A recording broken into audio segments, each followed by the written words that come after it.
નમસ્કાર મિત્રો.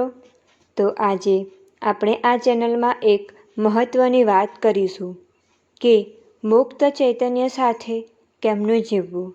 તો તમે તેને જરૂરથી સાંભળજો. જો તમારું મન ઘણા બધા જટિલ વિચારોથી અતિશય ભરેલું હોય તો થોડો સમય લઈ એને સ્વચ્છ કરો. નકામો બધો કચરો અને બંધન કરનાર કોઈ વસ્તુ કે ગૂંચવાડાઓને દૂર કરો. એવી જ રીતે જાણે તમે સાવરણાથી કરોડિયાના જાળા સાફ કરો છો. એકવાર એમાં સફળ થાઓ પછી યાદ રાખો કે જીવનની શરૂઆતનો ખરો પ્રથમ મુદ્દો છે કે સરળતાથી અને હકારાત્મક વલણથી જીવવું. તમારા જીવનને ઉત્તમ બનાવવું હોય, પ્રકાશથી ઉજ્જવળ ચમકતું કરવું હોય તો હંમેશા મુક્ત ચૈતન્ય બનીને જીવો.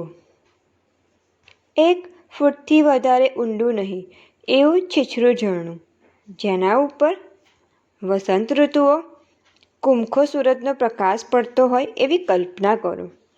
આ ઝરણાના ધીમેથી વહેતા પાણી ઉપર સૂરજ ઝળહળતો હોય. નાની નદીમાં પટ ઉપર જાણે કે સોનાના બિંદુઓ ચમકતા હોય.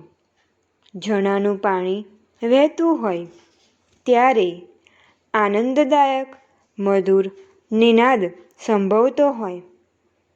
સપાટી ઉપર સૂર્યપ્રકાશની નાજુક ભાતનું પ્રતિબિંબ દેખાતું હોય.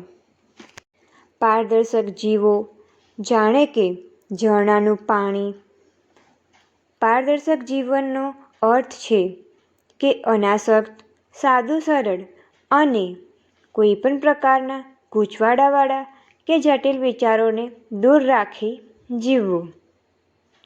બીજાઓ ઉપરનો તમારો અવિશ્વાસ, આશંકાઓ અથવા લાગણીવશતા તથા લઘુતા ગ્રંથિઓના સંકાજામાં લઘુતા ગ્રંથિઓના આવીને મનને પહેલેથી જ વિચારોમાં બાંધી રાખશો નહીં. રાજી ખુશીથી સ્વાભાવિક અને સરળ થઈને જીવો. ધારો કે તમને કોઈએ દગો કર્યો હોય અથવા છૈતરા હોય તો ચિંતા ન કરશો, પણ એ બધાની અસરથી વિમુક્ત રહી માત્ર સરળતાથી અનાસક્ત થઈને જીવો. મુક્ત ચૈતન્ય સાથે જીવો.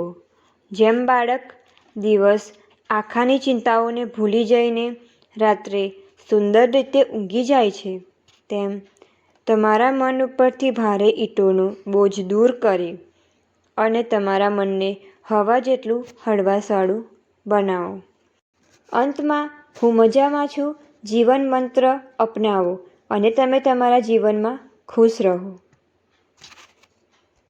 અને અમારી ચેનલને લાઇક, શેર એન્ડ સબસ્ક્રાઈબ કરો.